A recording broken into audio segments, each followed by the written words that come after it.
Welcome to episode 67 of the Final Corner podcast. Tom, Nick and myself are going to be reviewing the exciting, action-filled weekend from Baku. You know, always the most exciting race of the year, always safety car, red flags, cars flying everywhere. And we had more racing this weekend for the sprint, so we were all excited. Tom, Nick, live up to your expectations? We have to answer like this now? Yeah. This is, yes, we loved it, voice. Well, I think our expectations were low, so I suppose it has Yeah. to be yes. Oh, no. My expectations were low and they were shattered the wrong way. Yeah. I mean, Baku is normally crazy, and, well, it just didn't happen, did it? How long has it been since it was last crazy, though? Last year, did we not have... Oh, I can't remember. I'm not going to pretend. 21 was where it was quite dull, but Verstappen's tyre exploded and there was a red flag, and then they did a grid restart. Mm-hmm. And that was mad, wasn't it? But it simmered down since its early years, perhaps. But just watching the car go around that track is still spellbinding for me. That middle sector through the UNESCO World Heritage Site, and then that towards the end of the lap, turn 15, is it? Where it's sort of slightly downhill into like a 90-degree left, but there's no runoff area on the exit. Just the skill of driving it, wonderful. The corner of death. The corner of death. The flashback corner on any F1 game I play. Yeah. But Right. I don't know if it's now that everybody has learnt the track and can simulate the track, does it provide good racing? I'm not sure. No, and we had I a think there's short a difference DRS between- zone as well. Yeah, And that's it's a what difference we're- between a good race, isn't there, and a track that causes drama. Mm-hmm. And I'm not sure which side of the fence I sit on the Baku verdict. No. So we're going to have a very brief look back at the weekend, discuss a couple of the talking points. We're not going to do our play-by-play that we normally do because we don't want to bore ourselves again. But we'll start with a bit of F1 news. The video game, F1 23 by EA Sports, has been announced this week. And of course, Tom, being the video game journalist that he is, he can bring us up to date on that. Tom, thoughts on the new game? Yeah, apologies, we don't normally cover this, but it is important for the growth of Formula 1, like when we touch upon Drive to Survive at the beginning of the year as well. This is to try and get, I guess, a younger audience into Formula 1. They can relate to the drivers. So it's plus the change in many ways. It's still running the age-old Codemasters Ego engine that first debuted in 2010. That's the technology base underneath it. So no big change there. Still going to be on your PlayStations, your Xbox PCs, old and new. But this time round, they are saying that they have worked on the handling, which was a main bugbear of last year's game, where the cars would snap. Unsuspecting drivers would be facing the wrong way more often than not. And this is a positive step forward if it behaves like it's suggested. We've yet to try it. And also last year's was a bit buggy at times as well. Let's hope they've nailed that down. And they're bringing back a story mode again with the fictional characters. Whether or not you care about that, I don't know. I personally enjoyed it. I did. Yeah, For it's a years, fun the only reason I was 3-4 buying hours. FIFA was to play the story mode for a few The years. journey, was it? Yeah, the journey. So Breaking Point 2 this time. You got Aiden Jackson and Devon Butler return. But it's set within the real world Formula 1 teams as well, and there's like cutscenes and a story and a hub where you read tweets of people and stuff like this and emails. And I thought it was really enjoyable. Way I know people who are hardcore into the simulation were like, "That's terrible," but they're 1%, the top 1% of players. So looking forward to that. At the very least, even if the rest of the game is very much the same, there's a new story to play through. Whether or not that's worth the full price, you have to decide yourself. So cautiously optimistic. I think generally the internet's reaction so far has been very negative, but there is one trailer out. The game is out on the 16th of June, which is quite soon, so hopefully we can try it before then, give a verdict. But I'm just really looking forward to hopefully in the next couple of years where they sort of start from scratch. That's kind of where I'm probably looking to get back into it. Although I do want to try the story mode, but I think it'll probably be for me. When's it on offer? I might buy it for that. Yeah. Yeah. When it's a sale, yeah. Well, yeah, that's fair enough. There's other minor tweaks, like there's red flags for the first time since 2014, and that's more pertinent than ever because Formula One in the real world seems intent of using those to spice things up towards the end of the race now. So how effective they are and how often frequent they appear. Would it still have the seen, much but that maligned is a feature. supercars? So they've not talked about them at all.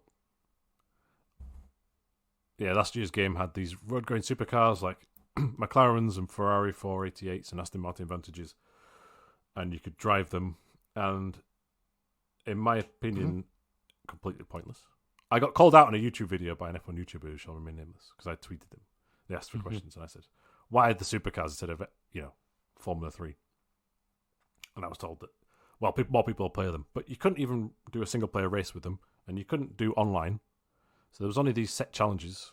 So I don't think anyone had played them, honestly. But I don't have the player data. But anyway, if they turn up, that's fine. At least they're not selling it as a main feature. And clearly they've learnt the lesson from that because they're not even talking about it. So F1 23 by EA Sports, developed by Codemasters in Birmingham, UK. Out next month. We'll see if it's any good. What is your guys' favourite F1 game?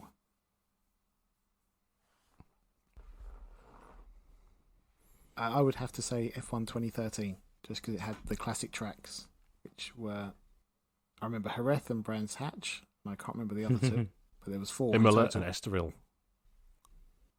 Thank you very much. And yeah, it was just something different. It was the first one to have the classic cars as well, I believe. Yeah. F1 2013 is unique in that it was the only one ever to have classic tracks for the classic cars. And also they got Murray Walker out of retirement to voice over some challenges. And yes. I'm holding here a copy of PS3 of the complete edition, which I just bought, which cost £15. It's the only F1 game to have any residual value because they did something crazy. 2 of those classic tracks are actually DLC, but they then re-released it 6 months later with the DLC on the disc. So this is the only way you can play them. A very rare thing of re-releasing something with DLC on a disc. Anyway, I don't want to go down too much of a gaming rabbit hole, but F1 2013 had the 2013 season, but had the classic tracks. Murray Walker, yeah, I'm with you there. I think that's up there for me. For me, I like 19 because I was good at it. 19 was good, and 2020 was good as well, I thought. Yeah, and then after that, it started going a bit downhill. But I like those 18, 19, 20. They were all good. I agree. F106 back in the day was one of my faves. Oh, yeah. And I had it on the PSP, PS2. Yes. Then they released it on the PS3. Yeah, this was back when Sony had an exclusive on Formula 1. Mm-hmm. So it was only a PlayStation game. That was the final one. But that was a good game as well. I had James Allen shouting in it, which was minus points. That is a bit debatable. Is that the one that had the pit stops where you could press the button? Yes. Yeah. Yes. Yeah. Just went back and played that for work recently. Good times. That was excellent. I loved that game. You don't realise, though, how much you miss flashbacks in those kind of games until you don't have them. Like the last Dirt game didn't have flashbacks. And you're like, Cody's, you invented it. Like, why am I restarting races from the start? Come on. But yeah, we've just shut off all our sim racing listeners. But anyway, so yeah, that's F1 game. We'll keep an eye on that. I'll let you know if it's any good. And so back to Baku. It was a new sprint format weekend with qualifying on Friday afternoon at I think 2:30. When everyone was at work, which was lovely. Did any of you guys see it? I watched it, but not live, because obviously I was at work. Yeah, same. What a terrible time. Terrible time for like Western Europe. 2:30 on a Friday. I quite like the... Oh, this was main qualifying, wasn't it? Oh, sorry. Well, this is a community. So we started with main qualifying on Friday, which Charles Leclerc took pole. Yes. Then we had sprint qualifying. Sunday. On Saturday, sprint shootout it was on Saturday, which was basically the same result again at the front. Charles Leclerc on pole. Then you had the sprint race, which was rather brilliantly won by Perez. And then you had the main race, which again was quite well won by Perez. So, with a lot of active track time over the weekend. For the same result. With the same result, yeah. You know what actually killed the weekend for me? It was the sprint race, because any anticipation I had for the main race was killed. Yeah, watching the sprint and seeing how boring it was and how easy it was for Red Bull. When I watched that, I didn't even watch the race live on Sunday because I'll watch it later because then I can flick through. It just that proves to be the right choice. Yes, if it was a real exciting sprint, it would have built the weekend. But for me, it completely killed it. The sprint had the drama. With the drama. Verstappen of Russell. But yeah. And you thought, at least for one lap, Leclerc might hold on. Yeah. Wait, let's quickly talk about the Russell and Verstappen incident. Russell was up the inside, turn 1. Keeps up the inside, turn 2. Max tries to hold it around the outside. George slides into the side of him. Front wheel to side bod contact. And Verstappen ended up with a big hole in the side of his car. Mm-hmm. Max was very upset about it after the race. Kicked off a whole drama. What did you think? Yeah, just petulant is the word I'd like to use. Yeah, I didn't see any problem with the move. Obviously, he shouldn't have run into the side of Max, but these things do happen. It wasn't like he smashed into him. It was quite a low speed contact. But yeah, it's just Max. Yeah, he's entitled. Yeah. Just does my head in. If you look, well, it wasn't just the incident, was it? Because you think, all right, it's had a go on the radio about it, fine. But then was it? It must have been later in the sprint, was it? Or was it the next day in the race when he overtook Russell into turn 1? And his engineer was even fed into it. Same race. Where he said same race, right. So he said he did that without contact. Mm. And Max is like, yeah, I know how to do it. Beep, beep, beep. So, and then after the race, there's a contraton, isn't there, in the Parc Fermé where I think Max has approached Russell. Russell thinks, he's going to say great battle, mate. No. And it results in a swear word being lobbed. But I thought it was kind of egg on Max's face a little bit there because he's done it while Russell's clearly too far away to hear him. Yeah. Yeah, exactly. Did you hear Damon Hill after the race? No, I didn't. Damon Hill was brilliant. Max is doing an interview and he's having a whinge. And Damon just goes, why don't we just pack up and give Max Verstappen the World Championship now? Why not? Why we're bothering? We'll just pack everyone up and we'll just go That's home what and we're give all him the thinking title. So it's like, come on. I do think he still came second. Yeah. He had a big hole, but he still came second. I think it was third in the sprint, was it? Third, sorry. He did. It was third in the sprint. But, because I think Leclerc held on second. But yeah, he still got past in the end. So, first of all, that's actually not a problem. I also didn't retire. But I do understand why you'd be slightly aggrieved by that, because ultimately there's been contact. Oh, yeah. I don't think Max is to blame for that contact in some ways. I mean, George said he could have backed out of it, and why is he hanging around the outside? But I don't think it was that clear cut. And when you watch it on board from Max, I don't know how he didn't hit the wall, really. But he didn't. And then he's actually outfoxed into turn 3 as well. Yeah. He hits the wall at 3. Yeah.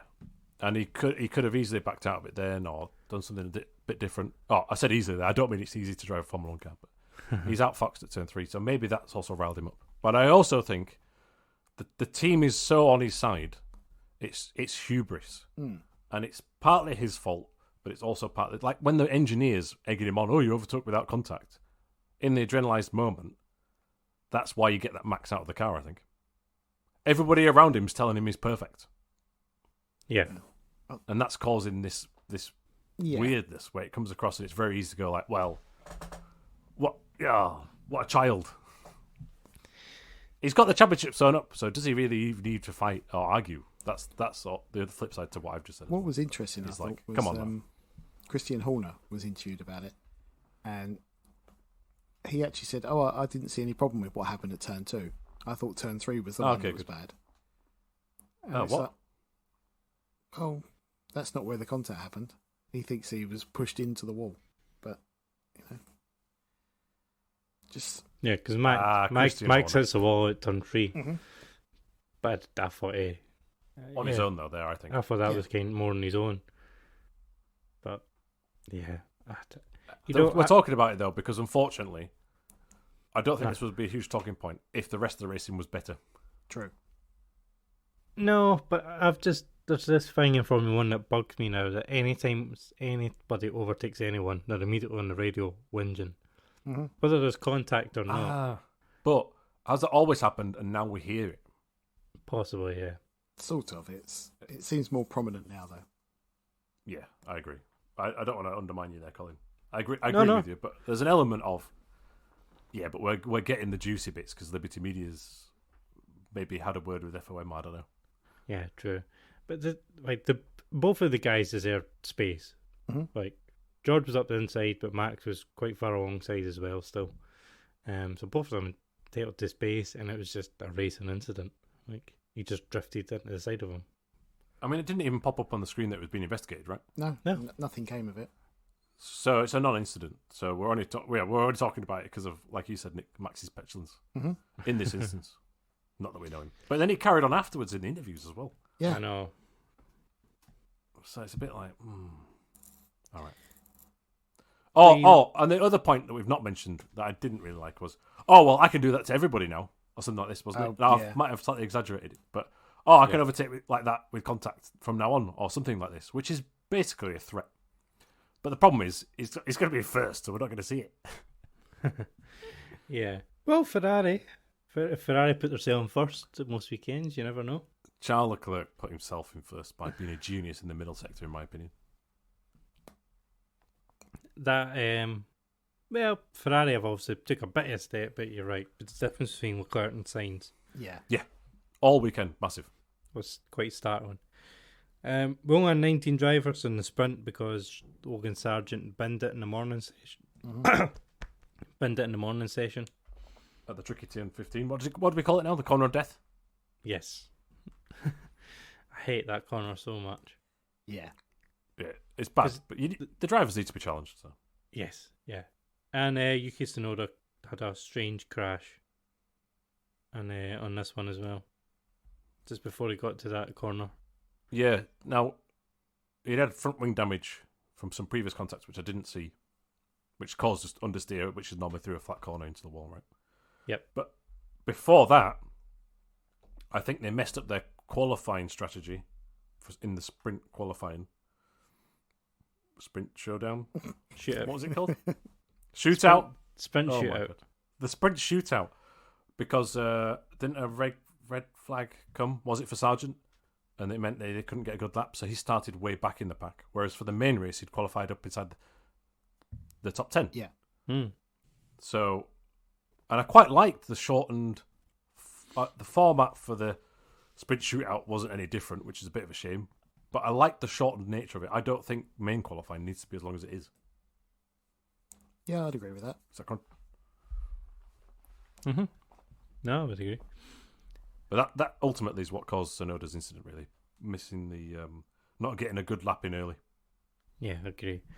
And if you look elsewhere in the sprint, Alonso got ahead of Hamilton. He was upset at Sainz because Sainz almost put him in the wall, according to Fernando. It was a bit of a chop, Mm. but it was fine. It was just aggressive. So that was about it for the sprint, wasn't it? Pretty much, I think. So on to the very exciting race, which was won, as I said, by Sergio Perez. And that's it. Max and yes, well done. Max and See you next week. Checo. Yeah. Oh, another thing about Tsunoda, he got released with broken suspension, didn't he? Oh, yeah. In the sprint, That was just... Was crabbing down the road, wasn't he? Yeah. which is a bit naughty because then he actually still went out onto the track. You have to drive all the way back round sideways.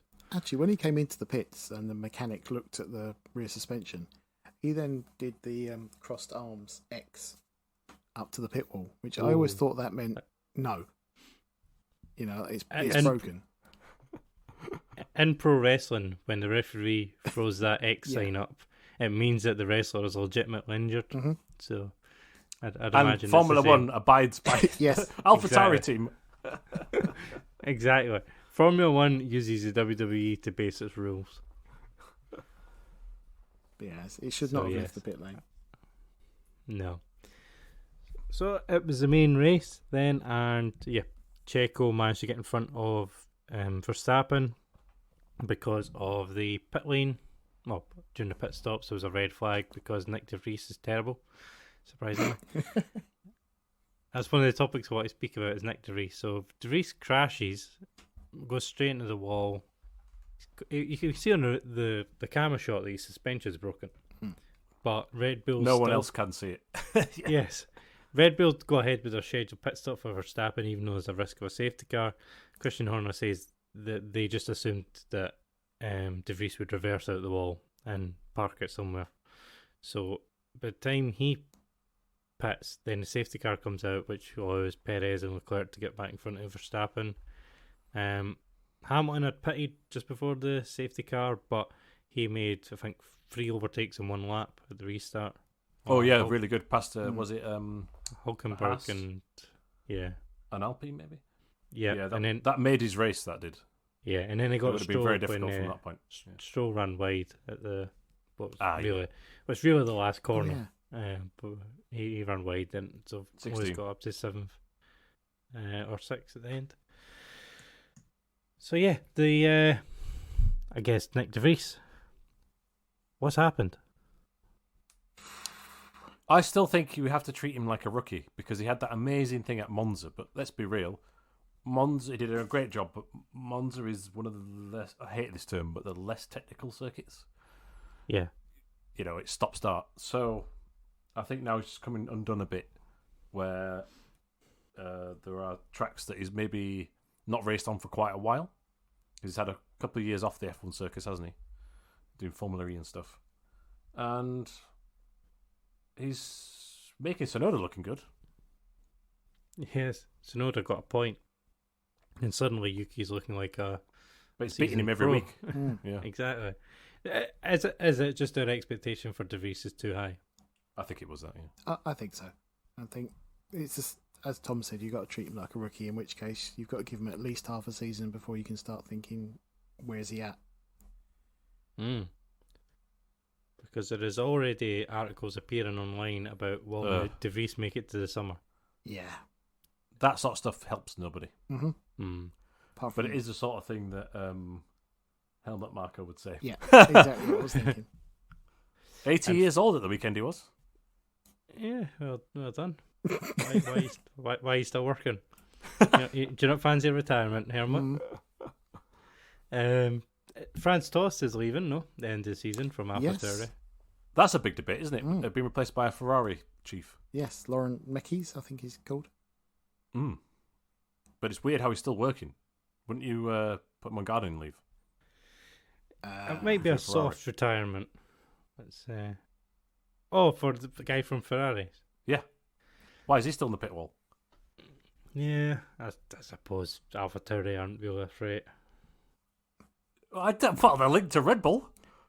Yeah, I suppose. There seems to be a big hoo-ha about this at the moment, in that AlphaTauri want Mekes to start early, and Ferrari want staff from Red Bull that they've already agreed to sign for next year to be coming over to them early, if that's the case. So it's all swings and roundabouts at the moment. Well, it's probably more interesting than the race, to be honest. Well, yeah. I'm exaggerating. Yeah, so at the restart, we got, I think, the move of the race where Fernando Alonso got ahead of Carlos Sainz at turn 5? No, 3 to 4, wasn't it? It was into 4, Yes, which is the right hand. it was, yeah. Into 4. Yes, that was it. Fantastic move. Nobody ever goes there. No. So that was opportunistic. Sainz was very not forgiving, but it took 2 to tango, I thought. Yeah, he was aware, is what I'd put it at. Yeah, which is good awareness, but a bad weekend from Sainz, I thought. McLaren, weren't they supposed to be bringing big updates to Baku? Did they No, get they did. delayed? Mm-hmm. No, they did. No, they did. Oh, they had something. Yeah. Well, And that worked. Well, Norris was a bit quicker. he Piastri finished was all weekend. 9th. The big thing as well was that Alpine had like a completely new floor and a new suspension, and they went backwards. Yes, but then everybody basically had a new rear wing. Yeah. And Red Bull had quite a few updates around where the air intakes are, just below the wing mirrors and stuff, and a whole new side at the top. Mm-hmm. So that's quite surprising. But I've got a bit of a thing to say about upgrades. Like, I was watching an F1 video on the YouTube channel, which was excellent. I can't remember the presenter's name. I used to watch him when he did Super GT commentary. Big fan. But he starts with, a big surprise was that Red Bull has updates. Is it? Like, people have this weird expectation that, oh, well, Mercedes is going to bring some Ferrari's going to bring some updates, and they're going to catch up Red Bull. It's not like Red Bull stopped. Red Bull carries on. Everybody's always updating. It's all relative. And one of the things with the Ferrari pace, or Leclerc's pace this weekend, I'm not going to get too carried away because it could be track specific. Even though Fred Vasseur's saying, "Oh yeah, we've made a step," and Leclerc's like, "Yeah, well now we might have the qualifying pace. We need to work on the race pace." Could also be the track. It might not be. I think it is because. Oh right, okay. And we saw the false dawn kind of with Mercedes in Australia as well, right? Mm-hmm. Oh, we're all getting excited. Mercedes is going to be on the podium each time, and they get to Baku and it's like, no. And Aston Martin, though, does seem to be slightly slipping back a bit, I think. Yes. But I don't think Ferrari actually bought much upgrades to Baku. I think it was just a rear wing, wasn't it? Bringing most of theirs to Miami. Yeah. So, yeah. So, with that in mind... with Mercedes, I believe. Ah, yes, okay. So, Ferrari's up 10 apace with just a small rear wing change. And Alpine and Red Bull have got these more significant ones. And yet, the Ferrari looked better in qualifying. So, it could be track, it could be setup. And I'm going to attempt now to read an extract from the Gunther Steiner book, which is called Surviving to Drive. In the accent, please. I can't do the accent. Who on earth can do Gunther's accent? Oh, that guy on YouTube's pretty good, but that Colin doesn't like. I don't like impressionists. Ah, right. Okay. I hate impressionists. So this is from 2022, because it's basically a diary of his year, with some other stories weaved in. Spain. So it's a few rounds in, you've had your flyaway events, and you're back to Spain. This could go awfully wrong. And if it is, Colin, edit it out, and no one will ever hear it. All the talk at the moment is about upgrades. That's all any of the journalists want to speak about. Some people appear to be fixated by them. We need to go faster. Okay, let's get an upgrade.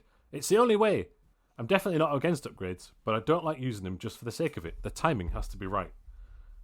I could be wrong, but it feels like they're used for propaganda purposes sometimes. You know, teams making other teams sit up and wonder what they're doing.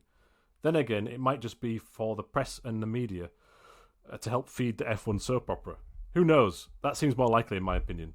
The upgrades are almost expected though, which I find quite annoying. What? You haven't got an upgrade? But we're in Spain. Everybody has to have an upgrade for Spain.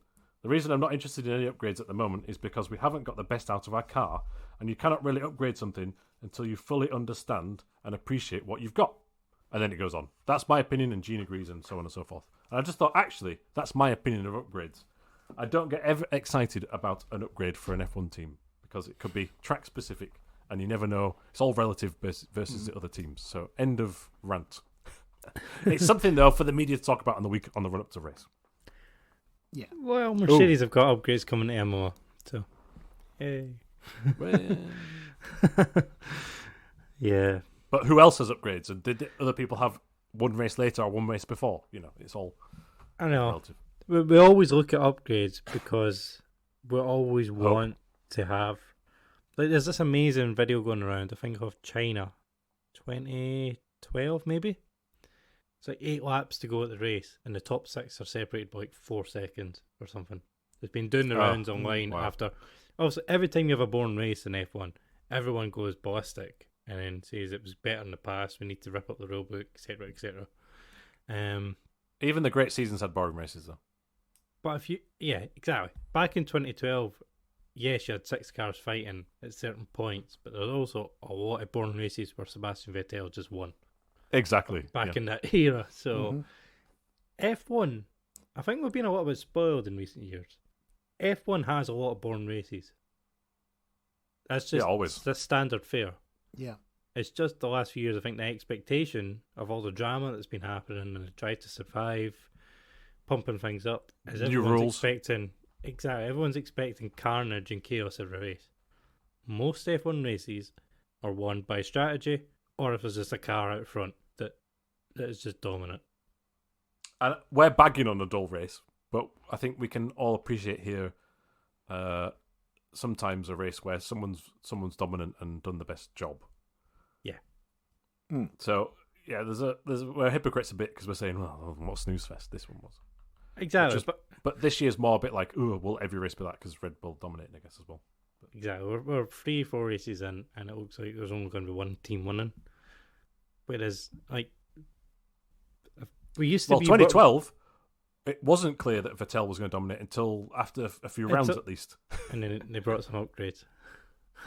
Ah! But, we are guilty of as well going, that was absolutely garbage. But, we're having to do a podcast on it every week. Yeah. Got to take the rough with the smooth. Exactly. But I thought Checo handled this really well. Max couldn't get close to him. And suddenly we might have a title fight. No, don't say it. Nah. But I loved how you asked it there. That's my new questioning voice, but it just goes all high-pitched. Yeah, but also you asked it as a question. Yeah. Which, it's not a real title fight when the front cover of Autosport also posed it as a question. It said Red Bull title fight? Really? I was like, yes, whoever put the question mark on it. Well, 6 points between the two. No, it is a title fight at the minute, but even Sergio Perez doesn't really believe it, I think. Yeah. So 6 points between them going into this weekend's Miami Grand Prix. They're talking about shortening DRS zones again, which didn't really work at Baku. It probably killed some of the overtaking. People are starting to talk about how difficult it is to follow cars again. I don't know if you picked up on this. Yeah. Yeah. Albon mentioned it, I noticed in an interview. I was like, ooh. Total Will's getting the blame for that. Oh, really? Because they pushed for a mid-season change of the floors last year because of the bouncing. They're now creating less ground effect and relying on traditional aero. So it's all Toto's fault. But many things are, apparently. Yeah. It did call Bottas a porn star, though. That was quite funny. I did not see that. It was a TikTok of someone filming them in the paddock, and he just walks up to him because Bottas has got that tash on at the minute, hasn't he? Yeah. And he embraces him and calls him his favourite porn star. I was glad to find out that Bottas had damage at the end of the race because he was utterly garbage again. I was going to mention this. Is that the third race in a row where he's finished last? But he's had damage in all of them, apparently. I'm not sure about the last one. This one, he gets a biff, doesn't he? Twice from Magnussen right up the rear, so at least it's obvious. Still not good, though, is it? Nah. He was not exactly at the front when that happened. No. The whatever they're called now, Sauber, Alfa Romeo, soon to be Audi. Their car's not very good, is it? It's not, but Zhou's beating him. Mm-hmm. Yeah, no, yes. I know this is damage, so harsh, but it's just 3 races in a row where something's gone on. And I actually think in that incident, was Valtteri a bit... Oh, I'm going to use it again. Trepidatious going into the corner as well. Wasn't that part of the issue? Yeah, am I thinking of a different overtake? Because it was turn 2 again, wasn't it? It was, yeah. Yeah, and that corner just does generate contacts like that. Yeah. So, finishing up, what did we think of the weekend format? What I would say is, being a spectator of one of these sprint weekends is great as a spectator to have live action. Big value for money. Yeah, big value for money. And I'd rather see a sprint showdown and a sprint non-race than FP2, FP3. But can you have too much of a good thing? And what I mean by that is when Formula One's not in a place at the minute where the pack is close enough to have a format like this. The thing is, it needs, and I'm reluctant to say it as well, but where in the touring cars, for instance, you have mixed up grids and things like that, you need something like that to make it exciting, but then that's too fake at the same time. but a little bit more that way, whatever it is. Yeah. Like, What? could the main race grid be decided by the sprint result or something? Or did we have that last year? Well, That's that what was we had. last year. Yeah. I think I might have preferred that. What about if you get to Q3, you have to start in hard. Q2, you get mediums, and Q1, you get softs for the sprint. Okay, but you can still change that in the race, can't you? So that's, if you don't like those tyres, you can still make a stop, right? So Yeah, that might work. but if we're going to do something mad, why not? But I just feel like in COVID year, there was opportunities to do some creative stuff to test things, and it wasn't taken. Yeah, I mean, mix up the qualifying format. I think you said, Colin, last week or the week before about have it as one-shot quali. Yeah, one-shot calling would be good. Yeah, not necessarily for the main grid, but for the sprint. Yeah. Experiment with it. You know what I was thinking about? Could you do for like the Saturday sprint thing? Could you do like a team qualifying where you took the aggregate of both times Oh, for your drivers and you lined them up row by row?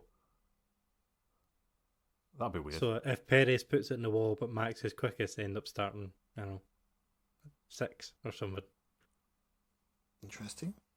Not sure if that would work, but I like the idea. It's something totally different. It's just if you're going to do something, I don't know if it's just another race but shorter is the way to go. Yeah. Do either of you I follow agree with that. any MotoGP? They've followed Formula One sprint idea, and there's a sprint at every weekend this year. Is there? It's a 50% race on the Saturday. At every one. Oh, that is too far, I think. Yeah. I like my agree. MotoGP, but just being the same race but 50% with the same starting grid for both as well, because it's qualifying still stands for both. Kind of odd. I Yeah. would say as well that this weekend might not necessarily be the best place to judge it on one showing as well. No. True. It was a boring race in general, and the sprint was boring, but on a different track, you might get a totally different result. So, I'd like the sprint race to be wet. yeah, Bernie, that was one of his ideas. Yeah, it was. turn on the sprinklers. Oh, I've got this great idea for qualifying, lads. The clock's ticking away, and after so many minutes, people get eliminated. Yeah, that works great in video games when you're ramming each other in the corners, but not so much in real life. Remember when they tried that? yeah. What a disaster. Yeah, that wasn't well done. Each team just- is allowed a sniper who can take out one of the other team's tyres. Yeah, just something different. I'm going to enter in a Citroen DS. Oh, that's very nerdy. Moving on. I think that what you said, Tom, it is right. The cars are too closely matched in the midfield at the moment. Because Hulkenberg went almost the entire race in one set of tyres and nobody could get past them until they went completely off a cliff. Yeah. So you just had a train of cars, and then shortening the DRS this year, you just had a train of cars who couldn't do anything the full race. Yeah, but then I'm on team no DRS, so I kind of want to see that in a way. Yeah, Tricky one. I know. Anyway, There was one more instant yes. Okay, good. at the end of this one where Esteban Ted Ocon almost Kravitz killed. lost his mind. Oh, sorry, I completely talked over you. Go again. Start that again. No. We're keeping it in. We're doing it live. I got too excited. And Bill River. We'll do it live. Yeah, so Esteban Ocon almost killed a bunch of photographers, which, Ted Kravitz wasn't happy about. to be fair to Ted, he called it. Yeah, like 2 laps before it happened as well. And Chandok, they were both having a discussion like, what the heck's going on here? Yeah. And to keep track of the race and know that he's have to come in, fair play, Ted. I'll give you that one. How can Ted see this coming? Ted! Right, how can he see it coming and the FIA can't? So they close the pit lane. The guy's actually putting like the little retractable rope over the end of the pit lane, and he suddenly sees Ocon coming in, and he has to let it go, and everyone has to run out of the way so he can make his pit stop on the last lap. That is just lunacy from the FIA. Mm-hmm. Oh, lunacy is a good word.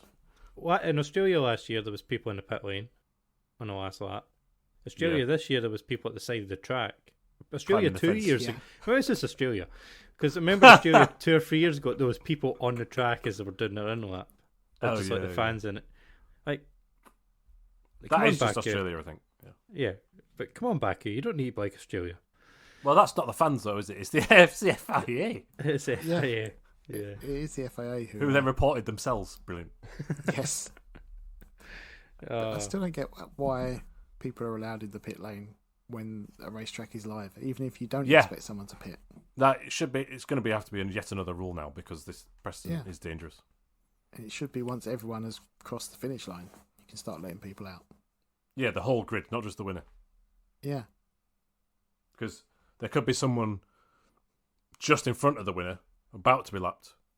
They've still got to do a full lap at racing speed, right? Mm-hmm. Mm-hmm. So yeah, Either that or you close the pit lane before the last lap Yeah. if you want to get That people would in there work as well. early. Yeah. You're not allowed to pit on the last lap. That's a possibility. Yeah. But yeah, well done FIA. yeah. There's a It's good Well worked done out to well. Ocon as well Yes. when he came in, because he still kept it pretty quick through there. But yeah, no one was in danger, it looked like, until the last second. Yeah, it's just I don't know. Another how no it point happens. score for Alpine though, which is Yeah. this lineup of Gasly Ocons is not working at the minute. They don't have that superstar. You know what what's the problem is? Is it a lack of Cyril Abiteboul? That and they've recruited their favourite team principal, Otmar, Oh, yeah, right. Yeah, there is that. who brings speed everywhere he goes. It's obviously not his fault. He's just Well, the guy. no, He's not designing the car, but Someone had a role to play in the whole Piastri mess up. yes, Yeah. yes. So yeah, Alpine are a funny team, aren't they? But I think they had a bad weekend. I mean, Gasly didn't help, did he? Because, his car expired in practice, and then he threw it in the bin in qualifying. And then didn't Ocon have some indiscretion at some point? So maybe their car is actually quite good. We'll have to see in Miami. Yes, Miami this weekend, but probably most importantly, the touring cars is back this weekend, where we are Yes. at Brands Hatch Indy for rounds I'm really looking forward to it. 4, 5, and 6. Mm-hmm. Yeah.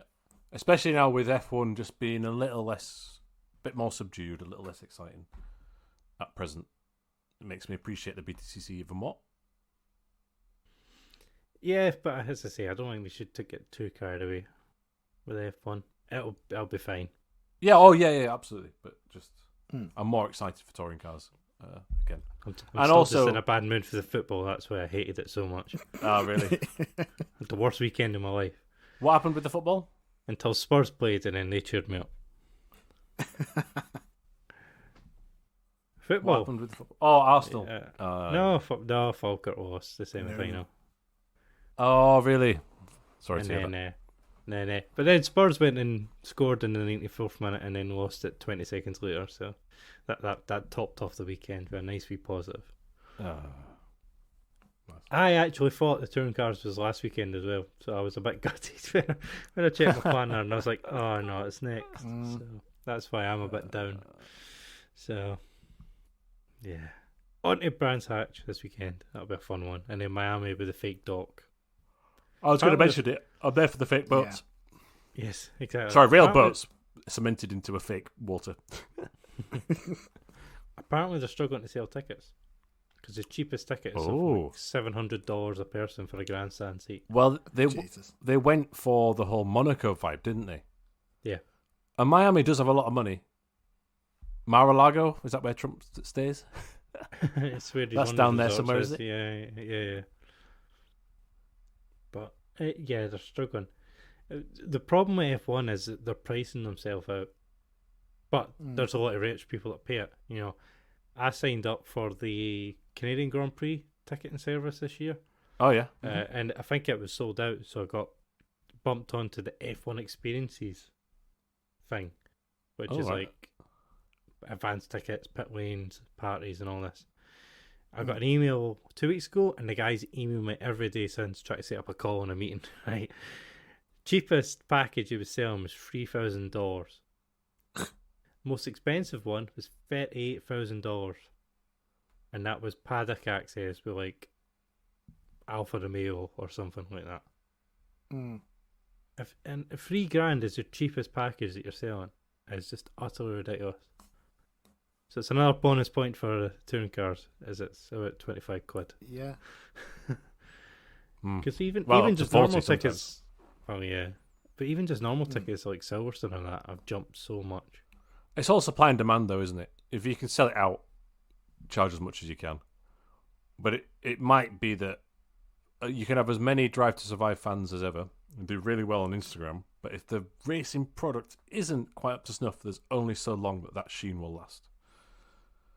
And maybe for Miami, it's well, I don't know what's going on with Miami. Maybe it just is they've found a limit of what they can charge. Okay, on to Miami. This is longer than I expected. I expected this to be just quickly, as long as a trailer. But I tell you what is completely sold out and has been sold out for ages. Le Mans. You can't get a ticket for 24 hours on Le Mans, and you haven't been able to do for months. It was sold out at the end of last year. And I don't know if WEC will ever seriously challenge F1, but I think purists who are getting a bit turned off with F1 in its current era might start watching that instead. We'll have to see how that develops. Because this year you've got Ferrari with Giovinazzi, top fan. Yep. Porsche, Cadillac. Your inspiration for your hair. Yeah. Just need a top knot. He's gone short this year, I think. Oh, he's copying you. Yeah. So you've got all these prestigious brands all racing together in relatively equal machinery. Peugeot as well, I forgot. So I know we're F1 and BTCC, but I've got Alpha 9 Le Mans this year. Oh, and the other thing we should quickly mention is Bottas's form is bad. So is Teo Porcher one to watch in F2 this year to take over his seat for next year? He is supported by Sauber in that series. Possibly. He had some iffy results at the weekend, but I don't know if you saw that in the sprint race, nobody wanted to win it. No, I didn't get to watch F2 this weekend. I can't quite. There was some incident that the leader befell a leader, and then there was a safety car restart, and the top two crashed into the wall at turn 1. And Behrman, who's a British driver, he won both the sprint and the feature. Now he won one of them, I can't remember which, on very much on merit, and the other one, well, you've got to be there to capitalise.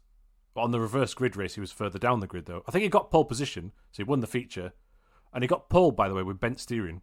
He clipped the wall, and his steering wasn't straight, which was quite cool. And then when everybody else crashed out of the sprint race, he won that as well. So one to watch. Just to finish, I thought Hamilton's move on Russell was good.